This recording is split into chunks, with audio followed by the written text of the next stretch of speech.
नमस्कार दोस्तों। आज के वीडियो में दोस्तों हम ये देखेंगे कि अगर आप बैंक की ईएमआई देना बंद कर देते हैं तो बैंक के पास क्या क्या ऑप्शंस हैं आपके ऊपर एक्शन लेने के लिए। सबसे पहला, वो आपके ऊपर रिकवरी एजेंट्स को छोड़ देगा। दूसरा, वो आर्बिट्रेशन के पास जा सकता है। तीसरा, जो सिक्योरिटी चेक्स आपने दिए हैं उसका चेक बाउंस का case under section 138 of negotiable instrument act वो आप पे लगा सकता है। चौथा, वो सरफासी एक्ट के अकॉर्डिंग आपके ऊपर एक्शन ले सकता है। पांचवा, वो लोन रिकॉल नोटिस भेज सकता है आपको या डीआरटी के पास जा सकता है। छठा वाला पॉइंट है। सातवां और आखिरी, आपके ऊपर नॉर्मल मनी रिकवरी का केस डाल सकता है सिविल कोर्ट में, या फिर ब्रीच ऑफ कॉन्ट्रैक्ट का वो केस डाल सकता है आपके ऊपर सिविल कोर्ट में। दोस्तों, लोन रिकवरी एजेंट्स को डील करने के लिए एक पहले से ही मैंने वीडियो बनाया हुआ है, उसका लिंक मैं शेयर कर रहा हूं। दूसरा, बात करते हैं आर्बिट्रेशन की। आर्बिट्रेशन क्या होता है? Basically arbitration out of court settlement होती है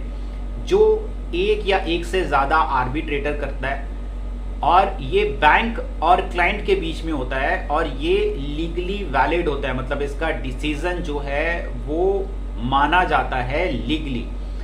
ये बैंक अपॉइंट करता है आर्बिट्रेटर को, और आर्बिट्रेटर नॉर्मली लॉयर होता है या फिर उस पर्टिकुलर फील्ड का एक्सपर्ट होता है। और दोस्तों, ये सजेस्टेड है कि आपके ऊपर अगर आर्बिट्रेशन की प्रोसीडिंग स्टार्ट हो गई हैं तो प्लीज उसे अटेंड जरूर कीजिए। दोस्तों, जैसे कि हमने ये जाना कि आर्बिट्रेशन का जो डिसीजन होता है वो लीगली बाइंडिंग होता है दोनों पार्टीज पे, लेकिन आप इस डिसीजन के खिलाफ जा सकते हैं, अपील कर सकते हैं। दोस्तों, अब हम ये देखते हैं कि आप किन बेसिस पे आर्बिट्रेशन की जो भी डिसीजन है उसका अपील कर सकते हो। नंबर 1 की जो डिसीजन आया है वो अकॉर्डिंग टू लॉ वैलिड नहीं है, और नंबर 2, आपको प्रॉपर नोटिस सर्व नहीं किया गया, बट इसके अंदर वैलिड ग्राउंड होना चाहिए। दोस्तों, एक केस था डॉक्टर शरीफ वर्सेस श्रीराम सिटी का। इसके अंदर जो डॉक्टर शरीफ हैं उन्होंने ये केस दायर किया था कि उनको नोटिस नहीं दिया गया, इसलिए ये आर्बिट्रेशन का जो भी डिसीजन आया है उसे खारिज कर दिया जाए।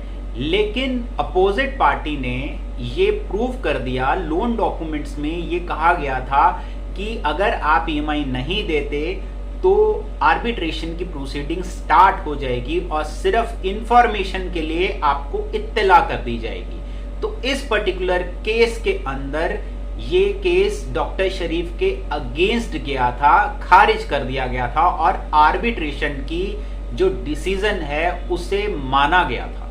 तो तीसरा पॉइंट है दोस्तों कि जो आपने सिक्योरिटी चेक्स दिए हैं वो बैंक जो है वो लगा के बाउंस करवा देगा और आपके ऊपर लगा देगा section 138 of negotiable instrument act के तहत केस।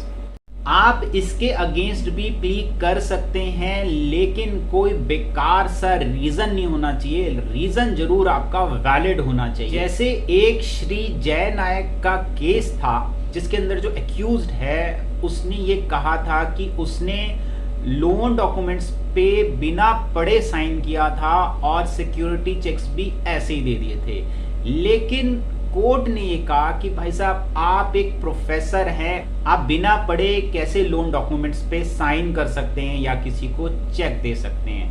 तो ये एक बेकार सा रीजन था, इसी वजह से एक्यूज को गिल्टी ठहराया गया था, क्योंकि उसका रीजन जो था वो वैलिड नहीं था। लेकिन अगर आपका कोई वैलिड रीजन है, जैसे कि इस केस में है रेलिगेयर फाइनेंस वर्सेस पवन का केस था, इसके अंदर बेसिकली उसकी 2 ईएमआई बाउंसिंग थी, लेकिन बैंक ने क्या किया, उसके पूरे लोन अमाउंट का वो अमाउंट भर के चेक को डिसऑनर कर दिया। अल्टीमेटली कोर्ट ने ये वैलिड ग्राउंड माना था और इस केस को खारिज कर दिया था, मतलब एक्यूज्ड की फेवर में दिया था, और ये कहा था कि ये जितना अमाउंट आपका ड्यू हुआ है, अगर 2 ईएमआई का ड्यू था, आपने पूरे लोन अमाउंट का कैसे चेक बाउंस करवा दिया। एक और केस डिस्कस करते हैं, वो है HDFC वर्सेस दीपा का। इसके अंदर बेसिकली जो लोन था वो 6 लाख का था और EMI बाउंसिंग थी, लेकिन एक्यूज ने ये कहा था कि 2 लाख का केस था और उसने सारी EMI दे दी थी, लेकिन उसका कोई एविडेंस नहीं पेश कर पाया एक्यूज। ये करीब 40,000 के करीब का चेक बाउंस का केस था। अल्टीमेटली एक्यूज को गिल्टी ठहराया गया था और उसे 72,000 रुपये का जुर्माना दिया गया था। या तो वो जुर्माना भरे या फिर जेल जाए। इस केस में खास 2 सेक्शंस का हम जिक्र करेंगे।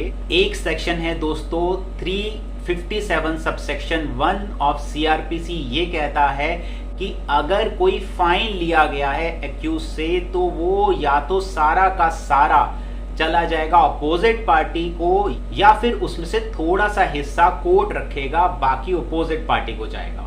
और सेक्शन 421 ऑफ CRPC ये कहता है अगर वो जेल होकर भी आ गया है तब भी उसकी लायबिलिटी खत्म नहीं होती, वो अमाउंट उसको पे करना ही पड़ेगा। कोर्ट के पास बहुत तरीके हैं पैसा निकलवाने के लिए, जैसे कि वो डिस्ट्रिक्ट कलेक्टर को निर्देश देके आपके लैंड रेवेन्यूज में एरियर शो कर सकता है। अब दोस्तों हम डिस्कस करते हैं सरफासी एक्ट, DRT और लोन रिकॉल नोटिस के केस में क्या क्या चीजें होंगी।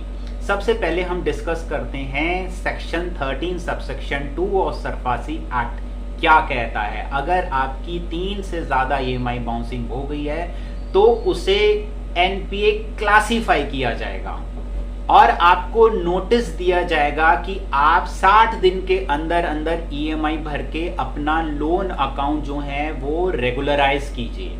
अब बात करते हैं section 13 subsection 4 of SARFAESI act क्या कहता है। इसके अंदर आपका जो अकाउंट है वो NPA डिक्लेयर हो जाएगा। जी हाँ, पहले क्लासिफाई हुआ था सबसेक्शन 2 के अंदर, मतलब सेक्शन 13 सबसेक्शन 2 के अंदर पहले क्लासिफाई होगा, लेकिन इसके अंदर डिक्लेयर कर दिया जाएगा आपका अकाउंट NPA। बेसिकली इसके अंदर बैंक अपनी प्रोसीडिंग स्टार्ट कर देगा और ये कार्रवाई शुरू कर देगा आपकी प्रॉपर्टी को जब्त करने के लिए, मतलब अपने पोजेशन में लेने के लिए। इसके अंदर बोरोअर जो है वो अपनी बात को कह सकता है, लेकिन उसको बैंक रिजेक्ट कर सकता है, लेकिन उसके रिजेक्ट करने का रीजन भी उसे 1 हफ्ते के अंदर अंदर देना पड़ेगा। अब बात करते हैं जब बोरोअर को सेक्शन 13 सबसेक्शन 2 के तहत, सरफासी एक्ट के तहत अगर नोटिस आया है तो उसके पास क्या क्या ऑप्शंस हैं। उसके पास एक यही ऑप्शन है कि वो बैंक को रिप्लाई करे और बैंक को अगर समझ में आता है तो बैंक उसके अगेंस्ट जो चार्जेस लगाए हैं वो ड्रॉप भी कर सकता है। देखिए, बोरोअर जो है वो कोर्ट में नहीं जा सकता सिर्फ इसके बेसिस पे कि उसको जो है सेक्शन 13 सबसेक्शन 2 के तहत नोटिस मिला है, क्योंकि इसके अंदर किसी भी तरीके की राइट या लायबिलिटी का हनन नहीं हुआ। इसके अंदर आपका कोर्ट में जाना व्यर्थ है। कोर्ट ये कहेगी कि भाई साहब अभी आपकी किसी राइट या लायबिलिटी का तो हनन नहीं हुआ, ये तो सिर्फ एक आपको इंटीमेशन दिया गया है, तो इंटीमेशन के बेस पे आप कोर्ट में कैसे आ सकते हैं। आप कोर्ट जा सकते हैं जब आपको नोटिस आता है या आपके ऊपर एक्शन स्टार्ट होता है section 13 subsection 4 of SARFAESI act. दोस्तों, एक केस था D रविचंद्रन का, वो भी section 13 subsection 2 of SARFAESI act के जब उनको नोटिस आया था वो कोर्ट चले गए थे और कोर्ट ने ये कहा था कि ये सिर्फ एक शोकेस नोटिस है, इसके बेसिस पे आप कोर्ट नहीं आ सकते।